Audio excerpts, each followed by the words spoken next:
You know, in 7 years, that deal will have expired and Iran is free to go ahead and create nuclear weapons. That's not acceptable. 7 years is tomorrow. That's not acceptable.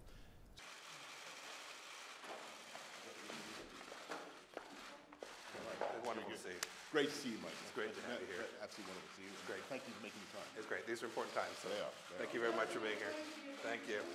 Thank you. Thank Either you. Trump will walk away from the deal, or he'll stick with the deal for another period and say, I'm going to postpone my decision, I'm going to wait for the Europeans to fix it.